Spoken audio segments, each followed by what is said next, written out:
Hello दोस्तों, स्वागत है आपका कैंसर की ओर पर। मैं हूं वसीम खान। दोस्तों, आज तक आपने बहुत सारे वीडियो देखे होंगे जिसमें आपने ये देखा होगा कि कैंसर का इलाज कैसे होता है, या कैंसर का सही इलाज कैसे होता है, या कैंसर का इलाज कैसे किया जाए। इस तरह के बहुत सारे वीडियो देखे होंगे, लेकिन आज तक आपने ऐसा वीडियो नहीं देखा होगा जिसमें कोई आपसे ये कहे कि कैंसर का गलत इलाज क्या होता है, या कैंसर के इलाज का गलत तरीका क्या है। आपने आज तक ऐसा कोई वीडियो नहीं देखा होगा। और वैसे तो सही कहूँ तो मैं भी इस तरह का कोई वीडियो बनाना नहीं चाहता था, लेकिन पिछले 4 साल में एक चीज़ मेरे सामने बार बार रिपीट हो रही है। इसी वजह से मैं मजबूर हो रहा हूँ इस वीडियो को बनाने के लिए। और देखिए, आप लोग मेरे पर भरोसा करते हो, ट्रस्ट करते हो, तो मेरा भी फ़र्ज़ बनता है कि मैं आप लोगों की सेफ्टी का ध्यान रखूं।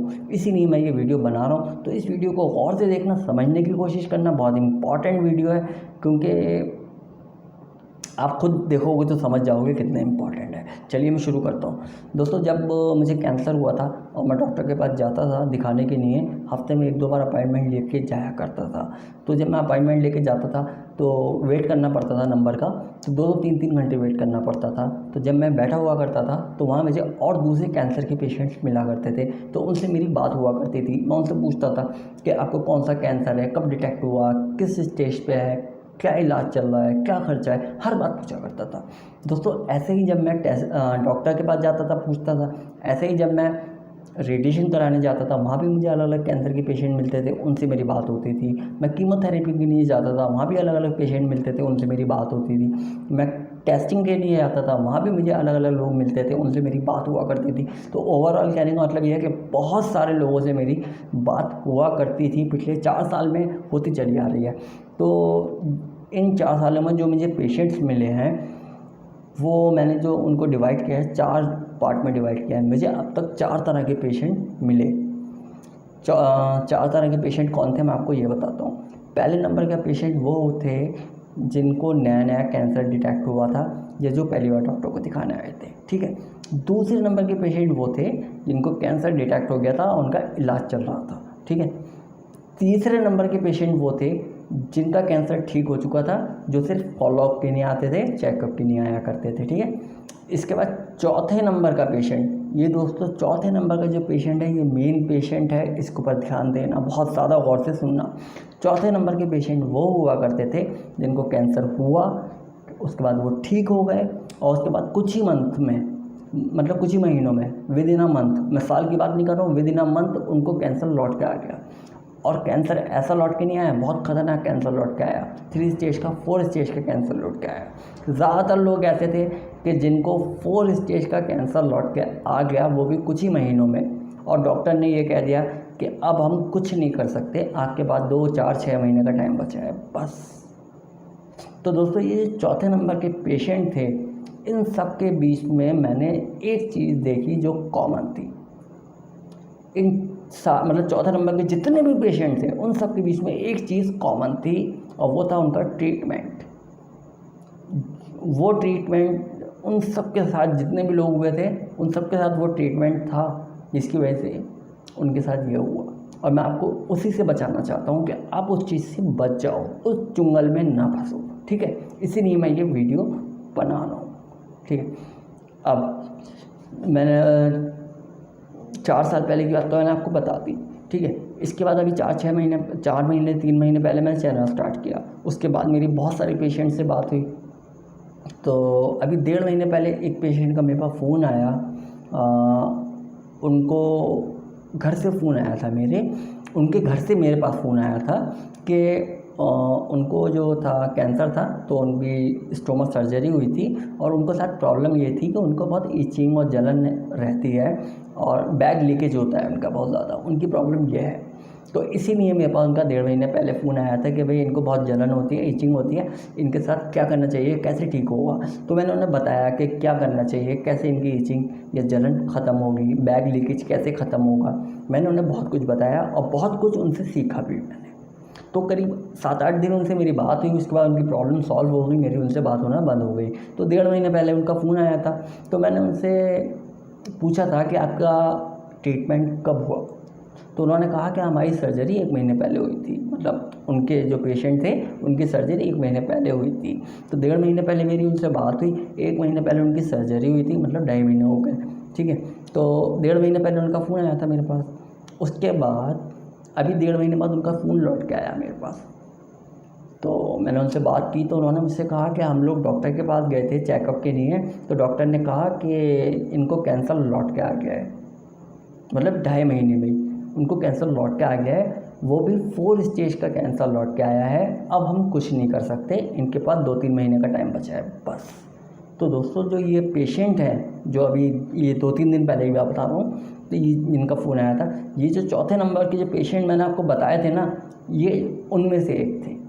ये पेशेंट जो 4 नंबर वाले पेशेंट थे, उनमें से एक पेशेंट ये भी थे, और इन्हीं की वजह से मैं ये वीडियो बना रहा हूँ, क्योंकि अब ये बात मेरे सामने फिर रिपीट हुई, तो मुझे लगा कि इस पर वीडियो बनाना चाहिए। इनके साथ भी एक वही प्रॉब्लम थी, जो मतलब वही केस था जो उन चौथे नंबर के पेशेंट के साथ था, वो था इनका ट्रीटमेंट। तो मैं अब तक इस टॉपिक पे कम से कम 12 बार वीडियो बना के अपलोड कर चुका हूँ और डिलीट कर चुका हूँ, क्योंकि कभी कुछ मुंह से गलत निकल जाता है, कभी कुछ गलत मुंह से निकल जाता है, जिस पे ऑब्जेक्शन किया जा सकता है। फिर आखिर में मैंने तरीका सोचा कि इस वीडियो को किस तरीके से बनाना चाहिए, और अब मैं ये वीडियो आपके लिए बना रहा हूँ। तो संभाल के सुनिए कि मैं क्या कहना चाह रहा हूँ। देखिए, मैं डायरेक्टली ये नहीं कह सकता कि डॉक्टर ने इस तरीके से ट्रीटमेंट करा था, इस वजह से कैंसर लौट के आ गया, जबकि मैं जानता हूँ प्रैक्टिकली मैंने लाइफ में यही देखा कि जितने लोग मुझे चौथे नंबर के पेशेंट जितने भी मिले, उन सबके साथ एक ही चीज़ कॉमन थी। अब मैं डायरेक्टली ऐसे कह नहीं सकता हूँ, इसलिए मैं आपको ये समझाने की कोशिश कर रहा हूँ कि जो बात मैं आपको बताने वाला हूँ, मैं ये नहीं कह रहा हूँ मैं बहुत समझदार हूँ, बहुत अक्लमंद हूँ और ऐसा हूँ वैसा हूँ, कुछ नहीं, मैं बहुत बेवकूफ़ किस्म का इंसान हूँ, फिर भी ये वीडियो बना रहा हूँ। मैं सिर्फ आपको ये कहना चाहता हूँ कि देखिए, मैं आपको जो बात बताने जा रहा हूँ, अगर आप उसका ध्यान रखेंगे, उसको फॉलो करेंगे मेरी बात को, तो आप कभी भी उन चौथे नंबर के पेशेंट की लिस्ट में आपका नाम कभी नहीं आएगा, अगर आप इस बात का ध्यान रखेंगे तो।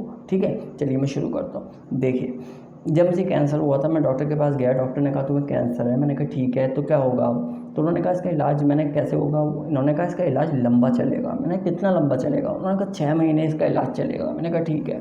उसके अलावा डॉक्टर ने कहा कि इसका इलाज स्टेजेस में होगा। मैंने कहा स्टेजेस से मतलब क्या है आपका? उन्होंने कहा कि देखो, पहली स्टेज जो है वो है रेडिएशन, दूसरी स्टेज है सर्जरी और तीसरी स्टेज है कीमोथेरेपी।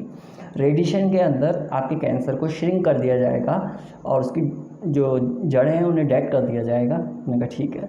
बोले उसके बाद सर्जरी करेंगे, उससे कैंसर बाहर निकाल देंगे। मैंने कहा ठीक है। बोले उसके बाद आपकी कीमोथेरेपी करेंगे, अगर बॉडी में कहीं भी कैंसर सेल रह गए हैं तो कीमोथेरेपी से आपकी बॉडी में से वो कैंसर सेल ख़त्म हो जाएंगे। तो बोले ये प्रॉपर इलाज है, कंप्लीट ये ट्रीटमेंट है, आप ये पूरा करो, अदरवाइज़ प्रॉब्लम हो जाएगी। मैंने कहा ठीक है, मैं पूरा ट्रीटमेंट करूँगा। और मैंने दूसरी दिन से ही ट्रीटमेंट शुरू कर दिया। लेकिन ऐसा नहीं है कि मेरे डॉक्टर ने कहा ऐसा करना है तो मैं ऐसा करना शुरू कर दूँ। वैसे बात बताऊँ कि जो मेरे डॉक्टर हैं बहुत काबिल है, बहुत अच्छे डॉक्टर हैं, और ये मेरी नसीब है, अल्लाह का शुक्र है, किस्मत है मेरी कि मैं उनसे मिल गया। मैं तो बस पहुंच गया हॉस्पिटल और किसी और डॉक्टर को दिखाने गया था। पता नहीं क्या मन में आया मेरे कि मैं नाम देखा मैंने उनका, मैंने कहा लाओ इन्हें दिखा देता हूँ। पता नहीं क्या मन में आया, आपको पता है मैंने अपना इलाज खुद ही कराया था। मेरे मन में पता नहीं क्या आया कि मैं उनके पास पहुँच गया। ये अल्लाह का शुक्र है कि मैं उनके पास पहुँच गया, जो इतने अच्छे डॉक्टर मुझे मिल गए। खैर, उन्होंने मुझसे कहा आपका इलाज ऐसे होगा। मैंने कहा ठीक है। उसके बाद मैंने दिल्ली के जो टॉप मोस्ट हॉस्पिटल हैं उन्हें शॉर्टलिस्ट किया। उसके अंदर से टॉप मोस्ट डॉक्टर हैं उन्हें शॉर्टलिस्ट किया। उसके बाद मैं डॉक्टर के मिलने गया। इस चीज़ में मैंने करीब 40-50 हज़ार रुपये खर्च कर दिए थे, जो कि एक तरह से फालतू ही थे, लेकिन मैंने करे। मैं गया दूसरे डॉक्टर के पास, उनसे मैंने कहा मुझे कैंसर डिटेक्ट हुआ है और मेरा इलाज किस तरीके से होगा। उन्होंने कहा आपको हम रेडिएशन देंगे, उसके बाद सर्जरी होगी आपकी, और उसके बाद कीमोथेरेपी देंगे। मैंने कहा ठीक है। मैं खर्चा पूछ के आ गया, तो उन्होंने वही कहा जो मेरे डॉक्टर ने कहा था, लेकिन मैं रुका नहीं। फिर मैं दूसरे डॉक्टर से आके मिला। दूसरे डॉक्टर से मैंने बात करी तो दूसरे डॉक्टर ने कुछ उल्टा ही जवाब दे दिया कि आपकी कीमोथेरेपी करेंगे, आपको स्टोमा बैग लगाएंगे और रेडिएशन होगा। या रेडिएशन में तो कहा ही नहीं उन्होंने, मेरी समझ में नहीं आया। और मैं बता दूं कि ये राजीव गांधी हॉस्पिटल की बात है। मैं आ गया बाहर वहाँ से, ठीक है। उसके बाद मैं तीसरे डॉक्टर के पास गया, उनसे मिला, मैंने उनसे बात करी तो उन्हें मैंने बताया कि मुझे कैंसर डिटेक्ट हुआ है और मैं रेडिएशन करा रहा हूँ। तो उन्होंने मेरे डॉक्टर का पर्चा देखा पुराने वाले, और उसके बाद उन्होंने कहा कि आपका इलाज बिल्कुल सही चल रहा है, इसी तरीके से आपका इलाज होगा। रेक्टल कैंसर है मुझे, मैंने कहा अल्लाह तो अभी नहीं है, मतलब जब की बात कर रहा हूँ, रेक्टल कैंसर था मुझे। तो उन्होंने कहा रेक्टल कैंसर का इलाज इसी तरीके से होगा, पहले रेडिएशन, सर्जरी, कीमो। मैं कहा ठीक है, मैं आ गया। फिर मैं चौथे डॉक्टर के पास गया, फिर मैं 5वें डॉक्टर के पास गया। 5वें डॉक्टर ने भी यही कहा कि आपका ट्रीटमेंट बिल्कुल सही चल रहा है, रेक्टल कैंसर का इलाज ऐसा ही होता है, रेडिएशन होती है, सर्जरी होती है, फिर कीमो होती है, आपका इलाज सही चल रहा है, आप सही डॉक्टर के हाथों में हो। तब जाके मुझे यकीन आया कि जो मेरे डॉक्टर हैं वो सही हैं और मेरा इलाज सही हो रहा है। आप समझ रहे हैं? जब जाके मुझे इस बात का यकीन आया, तो मैं आपको इतनी ऐसे क्या समझाने की कोशिश कर रहा हूँ, आपकी समझ आ रहा है? मैं ये कहने की कोशिश कर रहा हूँ कि जब मेरे डॉक्टर ने मुझसे कहा आपको कैंसर है और आपका इलाज ऐसे होगा, तो मैंने उनकी बात को मान लिया, लेकिन यकीन नहीं किया। यकीन जब करा मैंने, जब 4 और डॉक्टरों ने इस बात को कह दिया कि आपका इलाज सही चल रहा है, तब मैंने इस बात पे यकीन करा कि ठीक है, रेक्टल कैंसर का इलाज ऐसे ही होता है। तो आपको मैं ये नहीं कह रहा हूँ कि रेक्टल कैंसर का इलाज, अगर आपको रेक्टल कैंसर है तो आप पहले ये करो कि रेडिएशन कराओ, फिर सर्जरी कराओ, फिर कीमो कराओ। मैं आपसे ये नहीं कह रहा हूँ। हो सकता है आपका केस अलग हो, कुछ और हो, तो आपकी कीमो पहले हो, रेडिएशन बाद में हो, सर्जरी पहले हो, या कुछ भी हो, आगे पीछे कुछ भी हो सकता है। तो मेरा सिर्फ आपको समझाने का मतलब यह है कि आप जिस डॉक्टर से भी मिले, वो आपको ट्रीटमेंट जो भी बताएं, आप उसके बाद 3-4 डॉक्टरों से मिलके इस बात को कंफर्म कर लीजिए कि आपका इलाज सही चल रहा है या आपके इलाज का यही तरीका है। अगर आपको कहीं भी लगे कि आपके डॉक्टर ने जो कहा बाकी के डॉक्टर मना कर रहे हैं उस चीज़ को, तो आप अपना डॉक्टर चेंज कर लीजिए। शुरू में ही चेंज कर लीजिए, बाद में परेशानी हो जाती है। तो अगर आप इस चीज़ को फॉलो करते हैं, अपना इलाज जो भी डॉक्टर ने आपको बताया, आप 4-5 डॉक्टर से मिलके इस बात को कंफर्म कर लेते हैं कि आपका इलाज सही चल रहा है, तो आप कभी भी चौथे नंबर के पेशेंट्स में नहीं आओगे। ठीक है, चलिए, बहुत देर हो गई, बहुत देर से बोल रहा हूँ, मेरी भी तबीयत सही नहीं है आजकल।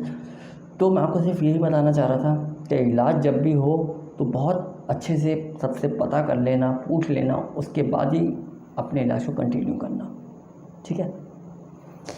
इसके अलावा देखिए, कैंसर एक ऐसी बीमारी है जो कभी लौट के आ जाती है, तो इसके लिए अलर्ट रहना चाहिए। ठीक है। इसके अलावा देखिए, मेडिकल साइंस बहुत तेज़ी से तरक्की कर रही है। जो कल तक नामुमकिन था वो आज मुमकिन हो गया है, जो आज नामुमकिन है वो कल मुमकिन हो सकता है। इसीलिए चैनल को सब्सक्राइब कर दीजिए और बेल आइकन को दबा दीजिए।